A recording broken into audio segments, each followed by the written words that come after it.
I don't want to put some smile in my mind. I don't want no free. You wanted to give me some free that was way smaller than this. I don't want no free. What started with one Houston rapper switching jewelers quickly turned into one of the biggest public call-outs hip-hop had seen in years, eventually leading to a raid on one of the city's most successful jewelry businesses. And there's a lot to unpack. Imagine this. The jeweler you trusted your entire career, the one who iced out your grill, stacked your neck, and put diamonds on your wrist every time you stepped out, might not have been giving you what you paid for. The same jeweler you stayed loyal to for 2 decades. The one whose name made it into your lyrics. Whose shop you visited before every major moment in your career. Now imagine finding out that loyalty may have been nothing more than a hustle. That's exactly the question that exploded across Houston's hip-hop scene in the spring of 2026. The person who set all off was one of hometown's most respected voices. A rapper who had spent hundreds of thousands of dollars building what he believed was a real, day-one bond with his jeweler. Instead, what emerged was a few decades in the making. A story about trust, loyalty, and what happens when both get broken. This story is about diamonds, real ones and lab-grown ones, and the shocking price gap between them. But it's also about what happens when a 20-year relationship built on trust falls apart in front of the entire internet. Before the call-outs, the fraud accusations, the receipts, the live streams, and the endless debate over who was telling the truth, you have to understand who these men were and what they built together. Without that foundation, you can't fully grasp how hard the fallout hit. So let's take it back to the beginning, to a flea market in Houston, Texas, around 1996. Born Dang Antoine in 1973 in Vietnam, the man who would later become known as the undisputed king of bling did not come from wealth. Far from it. He grew up in a small rural village without electricity, in a country still recovering from the devastation of war. The odds of building the kind of empire he eventually created were almost non-existent. But what he did inherit was something far more valuable than money: generational skill. Johnny Dang came from a family of jewelers. Both his father and grandfather worked the trade, and from an early age he was taught to craft the traditional way, by hand, through patience, repetition, and family teaching passed down across generations. That knowledge became his foundation. His father, a Vietnam War veteran, immigrated to the United States in 1987.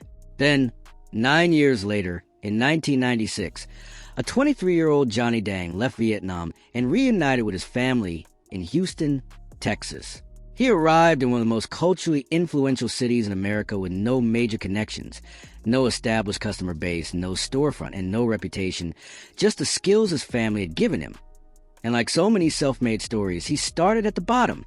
He started at the very bottom, working alongside his brother repairing jewelry at a Houston flea market and making about $100 a month.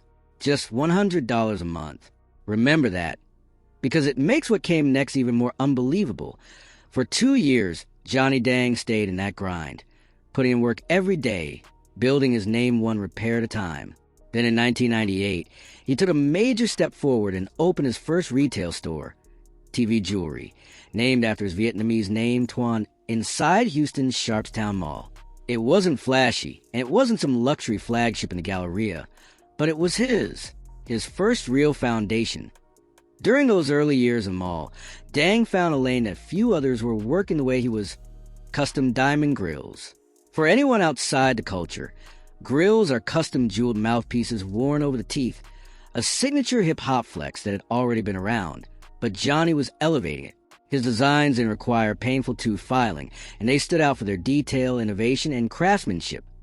Then came the turning point. Houston rapper Paul Wall walked into Johnny Dang's shop and got a custom diamond grill. He was impressed enough that by 2002, the two officially teamed up in business. It was a perfect partnership, a skilled jeweler with a unique product and a respected rapper with deep ties to the culture. That link-up changed everything. Through Paul Wall, Johnny Dang gained direct access to the world of hip-hop. And once that door opened, it stayed open.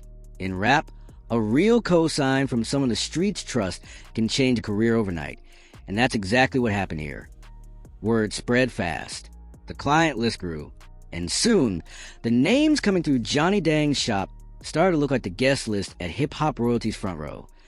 Kanye West, Jay-Z, Beyonce, Lil Wayne, Cardi B. Every one of those names, from Cardi B and Travis Scott to Gucci Mane, Migos, Rick Ross, and Nicki Minaj, meant more than just another sale. Each client became a walking advertisement.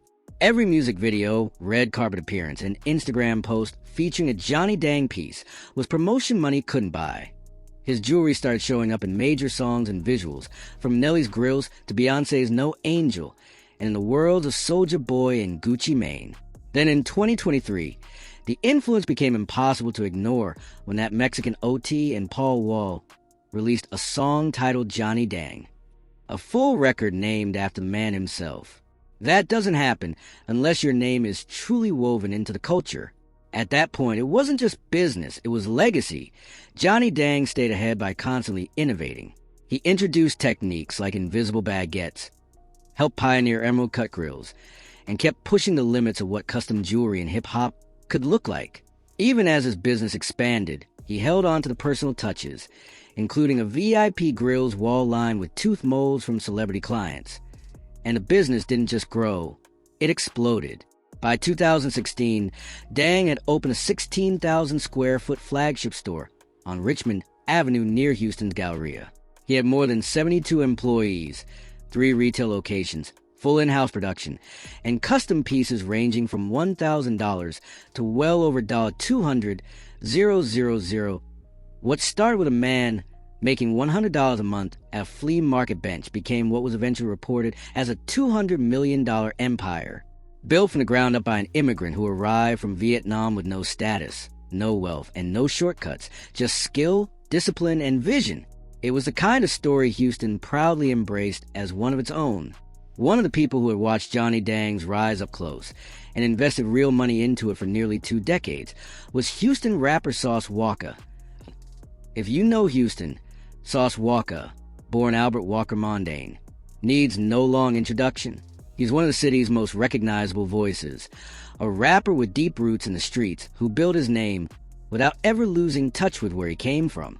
And long before the fame, the features, and the reputation he earned across hometown, one of the first places he was spending serious money was Johnny Dang's shop. Their business relationship went back around 20 years. That meant 2 decades of custom pieces, repeat business, and a level of loyalty most jewelers never see. Sauce wasn't some celebrity who popped in for a one-time purchase. He was a day-one client, one of Dang's most dedicated and highest-spending customers in Houston. Over the years, Sauce reportedly spent hundreds of thousands of dollars on custom grills, chains, pendants, bracelets, and more. Included in that history was a widely discussed $500,000 Cuban link chain, a purchase so massive it reportedly had to be handled through a bank transaction, and a separate $300,000 diamond ring bought after an incident in Memphis. When it came to jewelry, Sauce wasn't playing. He spent big, and he spent consistently. This wasn't just a customer relationship. At least on the surface, it looked like a real bond between 2 men building their names in the same city at the same time. Sauce put his money behind that loyalty for 20 years. If Houston had a Hall of Fame for loyal clients, he'd be on the first ballot. But according to Sauce, somewhere inside all those years of trust, money, and repeated business, something had been wrong the whole time. Something foul. And the person who helped bring that suspicion into the light wasn't a reporter or an investigator. It was another jeweler, a former Johnny Dang employee who left the company in 2021 with first-hand knowledge of what had allegedly been happening behind the scenes. His name was Plug Geo, and once he entered Sauce Walka's orbit, everything changed. One of the people who had watched Johnny Dang's rise up close and invested real money into it for nearly 2 decades was Houston rapper Sauce Walka. If you know Houston, Sauce Walka, born Albert Walker Mondane, needs no long introduction. He's one of the city's most recognizable voices, a rapper with deep roots in the streets who built his name without ever losing touch with where he came from. And long before the fame, the features, and the reputation he earned across hometown, one of the first places he was spending serious money was Johnny Dang's shop. Their business relationship went back around 20 years. That meant 2 decades of custom pieces, repeat business, and a level of loyalty most jewelers never see. Sauce wasn't some celebrity who popped in for a one-time purchase. He was a day-one client, one of Dang's most dedicated and highest-spending customers in Houston. Over the years, Sauce reportedly spent hundreds of thousands of dollars on custom grills, chains, pendants, bracelets, and more. Included in that history was a widely discussed $500,000 Cuban link chain, a purchase so massive it reportedly had to be handled through a bank transaction, and a separate $300,000 diamond ring bought after an incident in Memphis. When it came to jewelry, Sauce wasn't playing. He spent big, and he spent consistently. This wasn't just a customer relationship, at least on the surface. It looked like a real bond between two men building their names in the same city at the same time. Sauce put his money behind that loyalty for 20 years. If Houston had a Hall of Fame for loyal clients, he'd be on the first ballot. But according to Sauce, somewhere inside all those years of trust, money, and repeated business, something had been wrong the whole time. Something foul. And the person who helped bring that suspicion into the light wasn't a reporter or an investigator. It was another jeweler, a former Johnny Dang employee who left the company in 2021 with first-hand knowledge of what had allegedly been happening behind the scenes. His name was Plug Geo, and once he entered Sauce Walker's orbit, everything changed. When Sauce Walker said, "I'm going to take out Johnny Dangs, put in the Geos," people immediately understood the message. It was short, but it carried weight. And when he followed up by saying, "We went from $100,000 to $1 million, he made it clear he was drawing a line between what he had before and what he believed he had now. In his eyes, this was not just an upgrade. It was a new standard, one he claimed had raised the bar in Texas to a level nobody else could match. But underneath the flash and spectacle of the $1 million grill reveal, Sauce was also hinting at something more serious. He explained why he had no interest in a free piece Johnny Dang had reportedly offered in an effort to keep his business. The message behind that was clear. After spending hundreds of thousands of dollars over nearly 20 years, Sauce was not looking for favors. He wanted the quality and value he believed he had been paying for all along, and he was suggesting he had only now found someone who could truly provide it on its own. The switch from one jeweler to another would have been enough to keep people talking. The public nature of it, the side-by-side comparisons, and the way Johnny Dang was placed at the center of the narrative would have fueled plenty of debate. But what turned this from rap world gossip into a much larger scandal was what happened next, in a series of viral Instagram live sessions in mid-March 2026. The allegations became far more serious. Sauce Walker and others began accusing Johnny Dang of selling lab-grown CVD diamonds or chemical vapor deposition diamonds, while representing them as natural VVS grade stones and charging full natural diamond prices. The claim was not framed as a one-time mistake or a misunderstanding. It was presented as a long-running pattern that allegedly affected a wide range of customers, including rappers, celebrities, and longtime clients who had trusted him with some of their most expensive jewelry purchases. For people unfamiliar with the diamond business, that distinction matters a lot. Lab-grown CVD diamonds are chemically similar to natural mined diamonds, and to the naked eye, they can appear nearly identical. In many cases, even someone with experience cannot tell the difference without proper testing. That is what made the accusations so explosive. If true, the issue was not how the diamonds looked, but whether customers were paying premium natural diamond prices for stones that were worth far less on the market. The money involved in an alleged switch like this is enormous. A 2-carat CVD lab-grown diamond may cost roughly $3,000 to $5,000, while a natural diamond of similar quality can be worth $20,000 or more.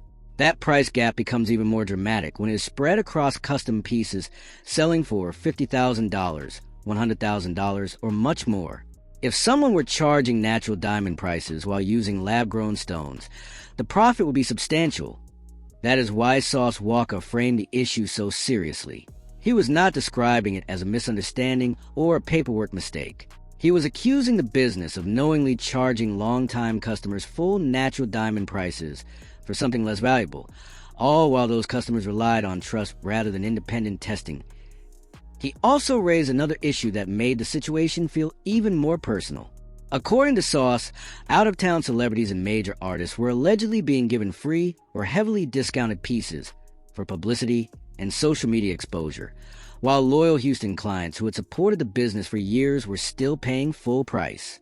In that telling, the hometown customers who helped build the brand were not being treated with the same care or respect. Plug Joe's perspective added another layer to the story. As a former employee, he reportedly helped Sauce notice patterns that made him question what he'd been buying. Sauce also suggested he had supporting material, including photos of certificates that he believed showed inconsistencies between the paperwork and the stones actually set in certain pieces. Another important detail is that this was not the first time Sauce had spoken publicly about this kind of issue. Back in 2020, he had also criticized another major jeweler over similar claims involving lab-grown diamonds allegedly being sold as natural stones. That made his comment seem less like a sudden emotional reaction and more like part of a broader concern he had held about the jewelry business for years. But allegations are serious, especially ones that could damage a brand built over decades. Many people expected a detailed response. They expected documentation, independent testing, and a direct answer to each specific claim. Something strong enough to challenge the narrative that had taken over social media.